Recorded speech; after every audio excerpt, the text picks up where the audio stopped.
My name is Alara, and at 34, I am learning that home is not a place you are given, but a sanctuary you must build and, sometimes, defend. I never imagined the defense would be against my own family, in a sterile courtroom, under the scrutinizing gaze of a judge. My parents, the two people who taught me the value of hard work and integrity, sued me for buying my own small house.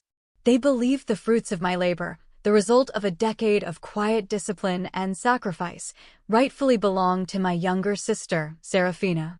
Sarah, who at 30, dances through life like a leaf on the wind, beautiful and unmoored, never tethered to a single job or responsibility for more than a season. The family I thought would hang a wreath on my new front door instead served me with a legal summons. Before I unfold the painful story of how love became entangled with obligation and led us to that courtroom, let me paint a picture of where this story began. I grew up in Port Blossom, a small city nestled in the green, misty hills of coastal Oregon. Our house was modest, always smelling of my mother's baking and the damp earth of my father's garden. My father, Arthur, was a history professor at the local college, a man who lived more in the past than the present, finding comfort in the clear narratives of history books. My mother, Helen, was a primary school teacher, a woman whose heart was a vast, open field of compassion, especially for those she deemed fragile. We had enough. We were never hungry, always clothed, and our shelves were full of books. But from my earliest memories, the emotional landscape of our home was defined by the contrast between my sister and me. I was a child of earth and stone. I collected rocks, polished them, and arranged them in geological order in an old typesetter's tray. My allowance was divided into 3 jars: saving, spending, and a small one for the Audubon Society. I found peace and order in the predictable rhythm of effort and reward. Serafina was a child of air and light. Her world was one of vibrant, chaotic creativity. She didn't collect things, she collected moments, inspirations. Her bedroom was a whirlwind of half-finished canvases, lumps of clay drying into forgotten shapes, and notebooks filled with sprawling, passionate poetry. She would forget her lunch, and by the end of the day, have a bag full of traded treasures from classmates captivated by her stories.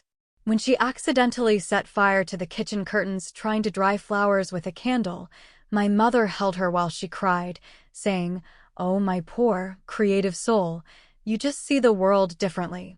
"Alara plans," my father would say, a statement that was both a compliment and a quiet accusation of a life less lived. "Sarah feels," my mother would add, her voice soft with a fierce, protective love for my sister's untamed spirit. Through high school, our paths diverged further. I volunteered at the city archives, worked weekends at a local nursery saving for college, and mapped out my future with the precision of a cartographer. My goal was stability, a life built on solid ground. Serafina drifted through interests with the tide. One month it was acting, the next it was documentary filmmaking, then a sudden, intense desire to become a luthier. When she barely passed her senior year, my parents spent a fortune on tutors and summer courses, their anxiety a constant, humming presence in the house. When I was awarded a regional scholarship, they patted my shoulder and said, "Well, of course, you did, dear," before turning back to a discussion about which art school would best nurture Sarah's unique gifts. I don't say this with bitterness, not truly. I believe they loved us with the full capacity of their hearts. But their love was distributed based on perceived need. I was the sturdy oak, I needed no tending. Sarah was the delicate orchid. She required constant care, a climate-controlled greenhouse of support and encouragement. I pursued a degree in environmental science, focusing on urban hydrology. It was practical, necessary work, studying the way water moves through a city, a career that promised stability and a chance to contribute to the community I loved. I took out student loans, worked part-time, and lived frugally. Serafina enrolled in a prestigious, eye-wateringly expensive arts college in San Francisco. She lasted 1 semester before declaring it creatively stifling and coming home. Over the next decade, she cycled through a half-dozen certifications: yoga instructor, holistic nutritionist, ceramicist, each one abandoned just as it began. All the while, I was building my career at the Port Blossom City Planning Department. I spent my 20s in a tiny, second-floor apartment with a leaky faucet and a view of a brick wall. My furniture was a collection of thrift store finds and hand-me-downs. I learned to love the ritual of packing my own lunch, of mending clothes, of watching my savings account grow, dollar by painstaking dollar. My one indulgence was good hiking boots, because my solace was found on the muddy trails of the Oregon coast, where the forest floor was solid under my feet. Sarah lived at home, in her old bedroom, which had been converted into a permanent art studio. She'd take a job as a barista or a bookstore clerk, full of enthusiasm for a few weeks, only to quit because the manager lacked vision or the work was draining her creative aura. My parents would soothe her, assure her that her path was simply not a conventional one, and continue to pay for her car, her phone, and her endless supply of art materials. When I finally paid off my student loans at 32, I allowed myself to dream. The dream wasn't of a mansion or a luxury car, it was of a small piece of this earth to call my own. A place to plant a garden, to feel secure, to finally, truly be home. I spent a year researching, attending first-time homebuyer workshops, and creating spreadsheets that tracked interest rates and property taxes. And then I found it. A modest, 900-square-foot cedar-shingled bungalow on Willow Creek Lane. It was built in the 1940s, had original hardwood floors, and a small, overgrown yard with a magnificent, ancient Japanese maple in the back. The kitchen was dated and the bathroom avocado green, but it had what my father would call good bones. It felt solid. It felt like me. The day I was approved for the mortgage, a sense of profound, quiet accomplishment washed over me. At 33, I had done it. On my own. No inheritance, no partner, just my own 2 hands and years of deferred gratification. There had been moments of friction with my family before, of course. Small stings I had pushed aside for the sake of peace. They had missed my university graduation because Sarah was having a crisis of confidence and needed them that weekend. The time I needed an emergency root canal and asked to borrow $1,000, which I paid back in 2 weeks, my father gave me a lecture on the importance of an emergency fund. The very next month, they gave Sarah $5,000 to travel to Bali to find her artistic center. But families are a complex ecosystem, and I had accepted my role in ours. I needed less, so I received less. It was a logic that felt flawed but functional. And I loved them. Deeply. I wanted, more than anything, for them to see my little bungalow and be proud. I never, ever imagined they would try to tear it down.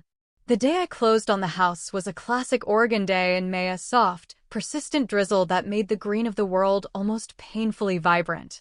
I walked through the empty rooms, the scent of old wood and rain filling the air. My footsteps echoed, a sound not of emptiness, but of possibility. This was mine. I could paint the walls the color of a foggy morning. I could finally adopt a dog. I could plant a garden that would sink its roots deep into the soil. That evening, I sat on a folding camp chair in the middle of the living room, a single bottle of sparkling cider on the floor next to me, and called my parents. My heart was thrumming with a quiet, joyful energy I was eager to share. "Oh, so you actually went through with it?" My mother's voice was thin, lacking the warmth I'd hoped for. "Yes, I just got the keys. I'm a homeowner, Mom," I said, my own enthusiasm feeling suddenly too loud in the empty room.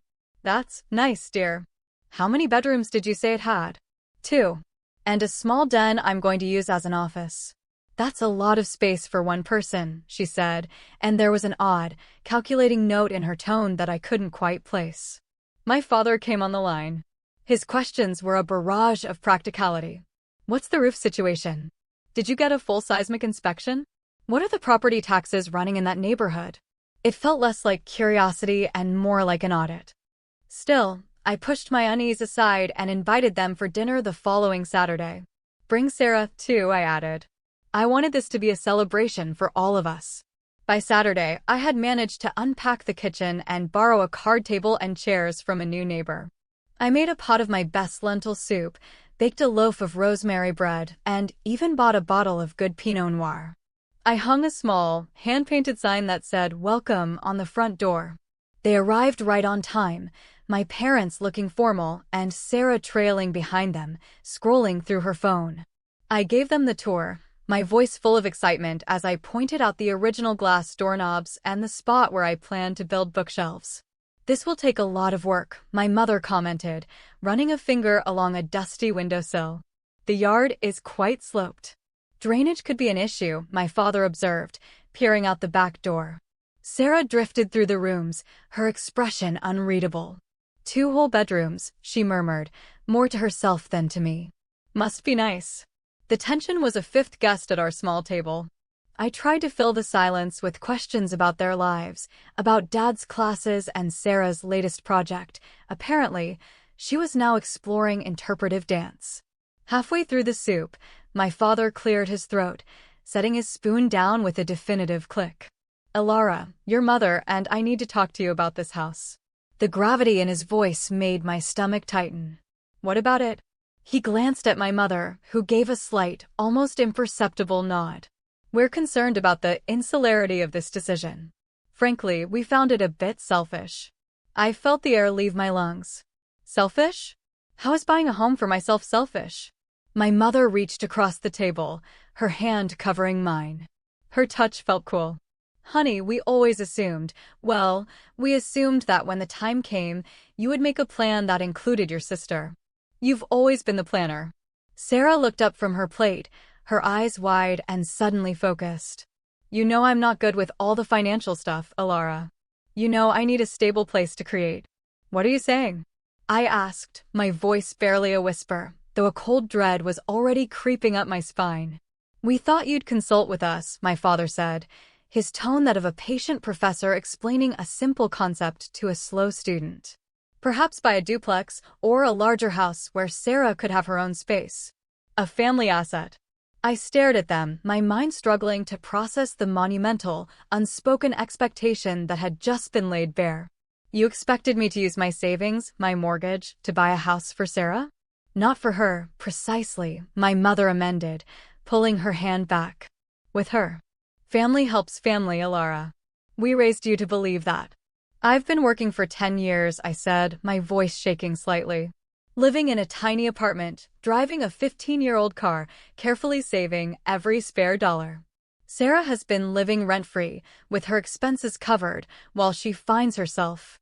"That's not fair." Sarah's voice rose, sharp and defensive. "It's not my fault I wasn't born to be a little worker bee like you. Some of us have souls that need more than a spreadsheet to feel alive.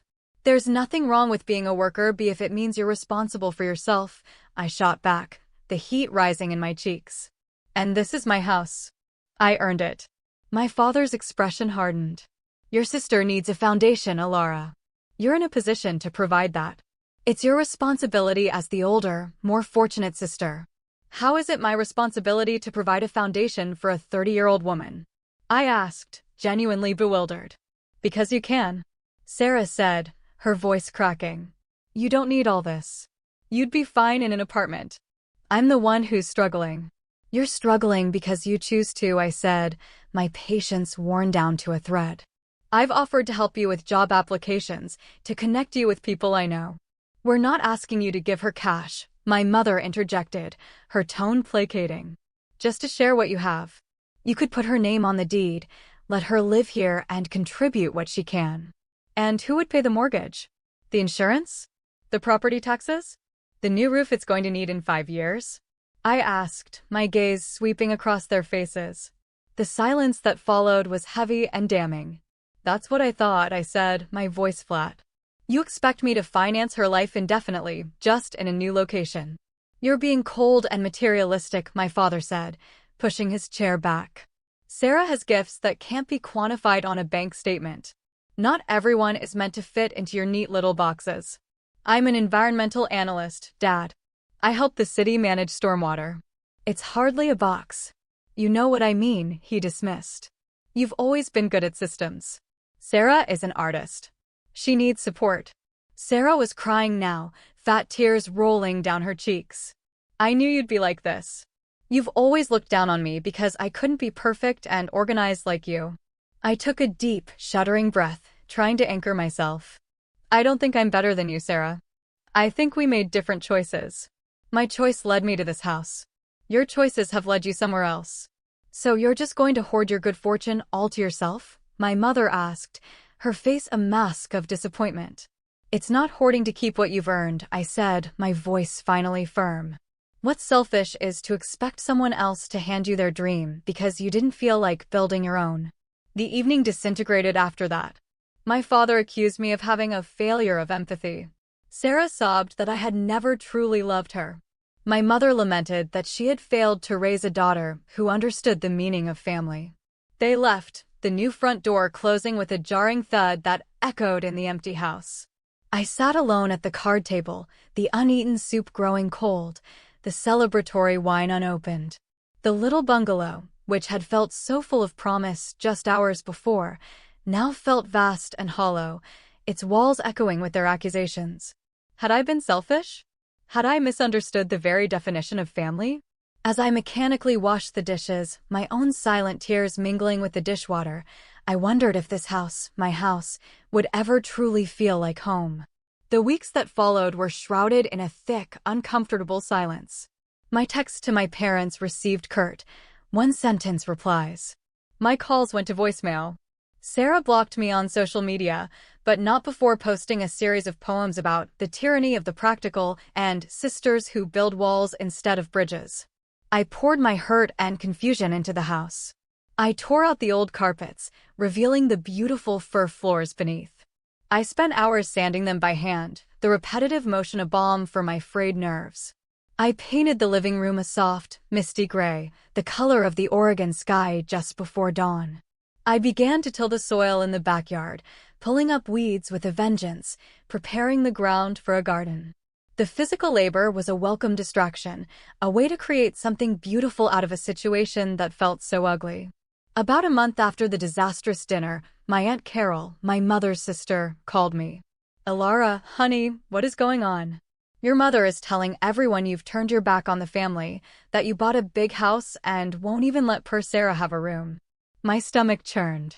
Aunt Carol, that's not what happened. They expected me to put her name on the deed, to basically give her half of my house. There was a pause on the line. "Oh," she said, her voice changing. "Well, Helen didn't quite explain it that way. She made it sound like you were being uncharitable." After the call, I sat on my porch swing, watching the rain fall, a cold realization dawning on me. They weren't just angry. They were actively rewriting the narrative, painting me as the villain in a story of their own making. Then came the envelope. It was thick, cream-colored, and bore the letterhead of a downtown law firm I didn't recognize. My hands trembled as I opened it. Inside, a formal letter informed me that Arthur and Helen Miller were filing a civil suit against me. The suit demanded that the property on Willow Creek Lane either be sold and the profits divided, or that Serafina Miller's name be added to the title as a co-owner.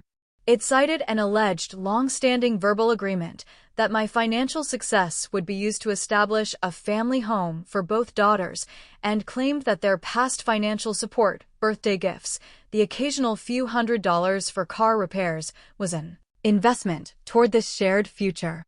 I had to sit down on the floor. I read the letter 3 times, the legal jargon swimming before my eyes. This wasn't a family argument anymore. This was war. That night, the solid ground I had worked so hard to secure beneath my feet crumbled into a chasm of anxiety. I had my first panic attack, curled on the cold tile of my bathroom floor at 3 a.m., convinced I was dying. My heart hammered against my ribs, and I couldn't draw a full breath.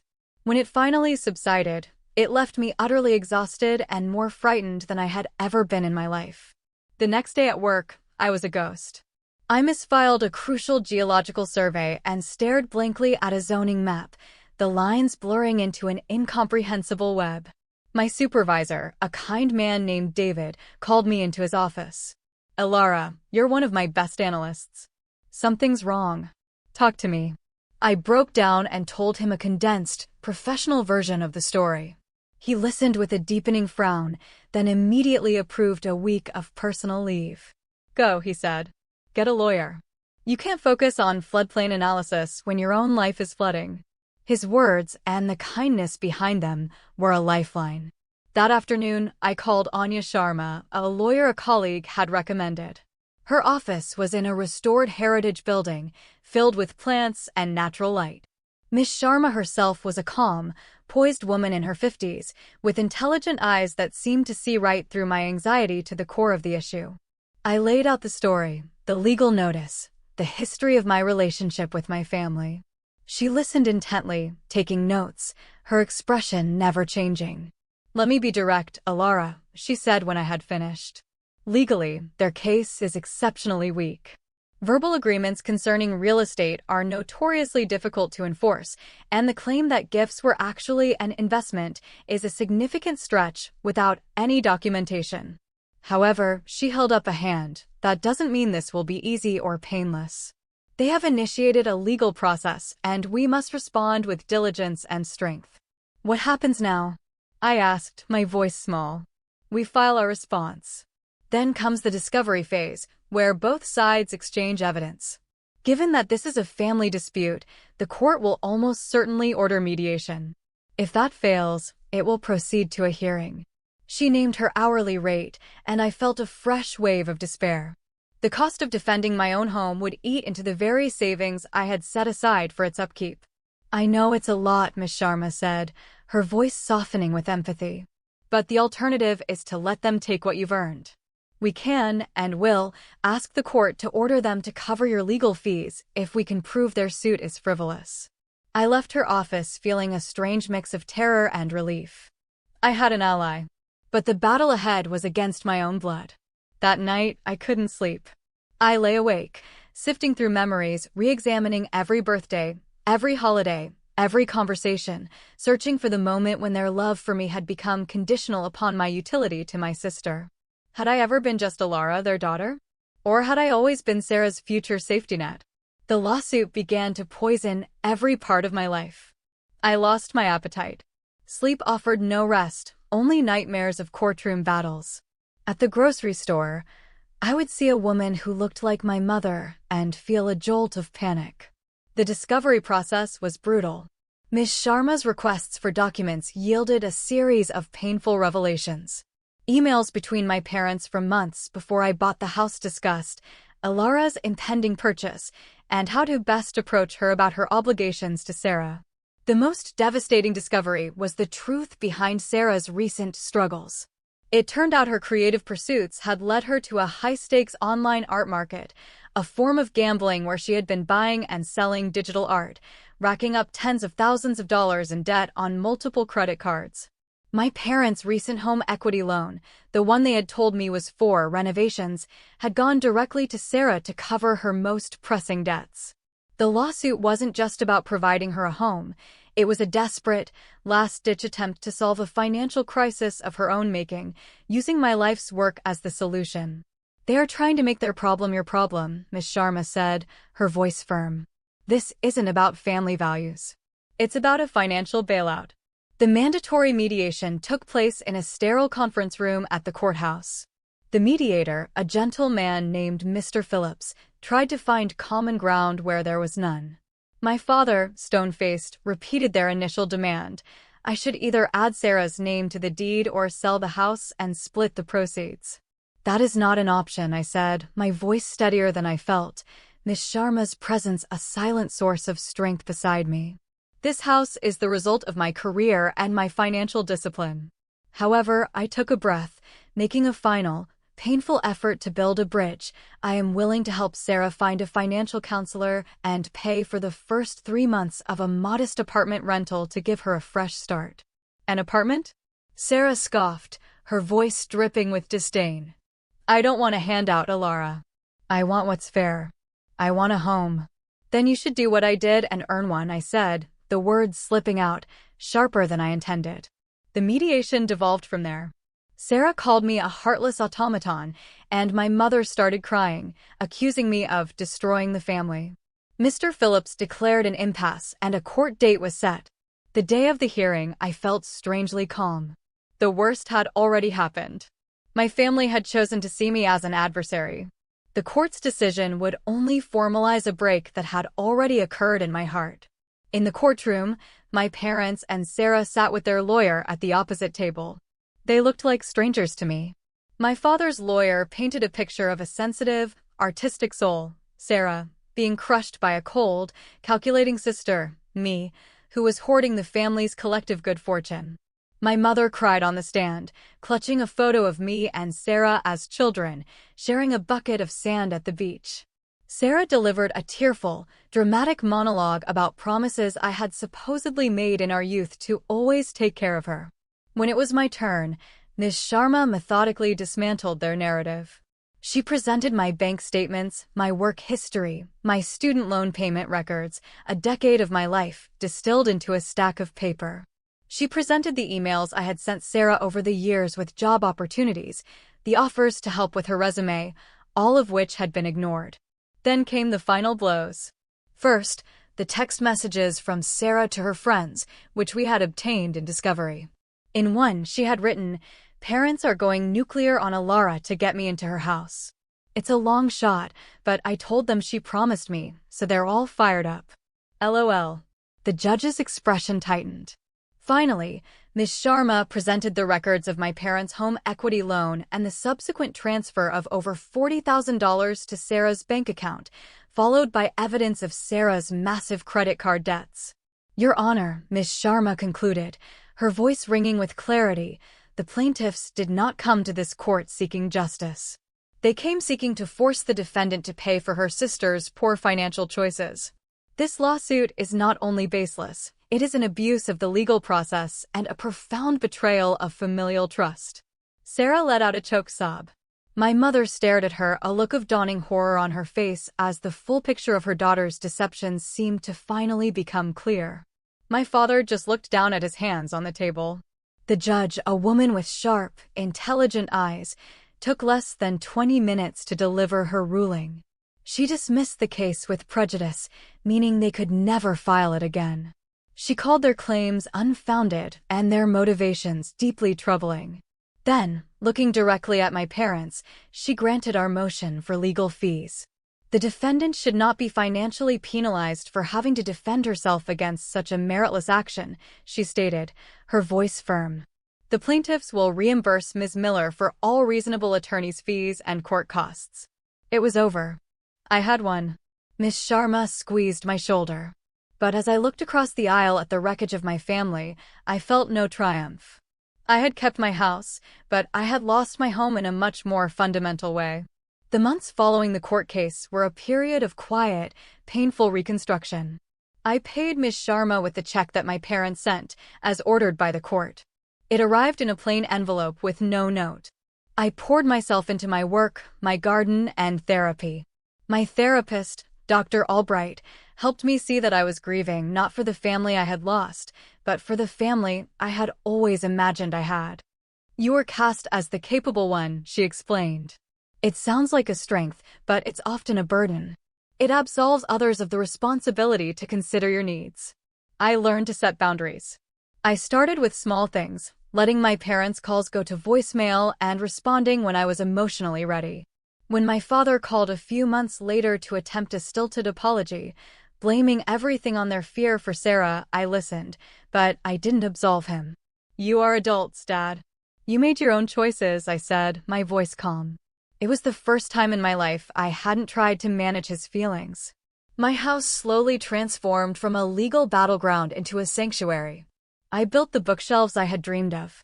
I adopted a scruffy terrier mix from the local shelter and named him Anchor. I hosted small gatherings with friends who had supported me, my chosen family, who celebrated my success without an agenda.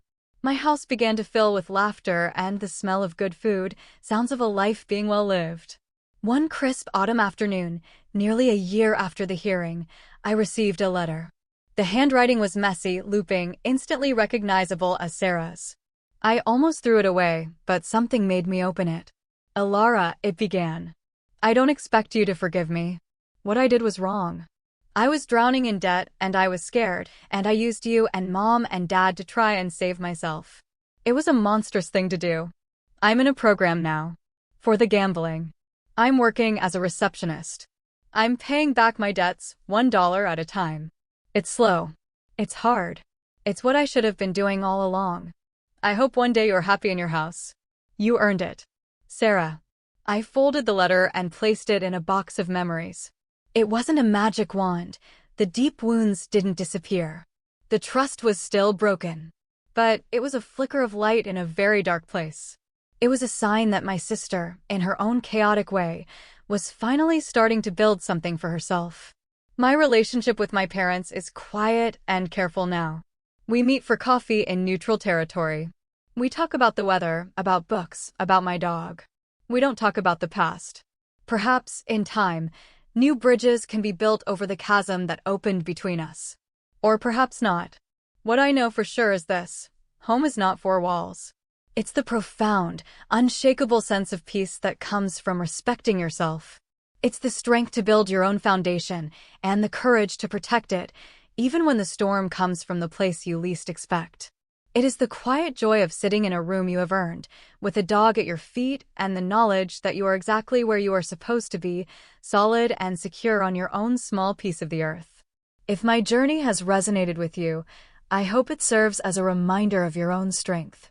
We all deserve to have our accomplishments celebrated and our boundaries respected. Have you ever had to choose between your own well-being and the expectations of those you love? I invite you to share your own stories of finding strength and building your own sanctuary in the comments below. Your experiences matter, and in sharing them, we help each other feel a little less alone.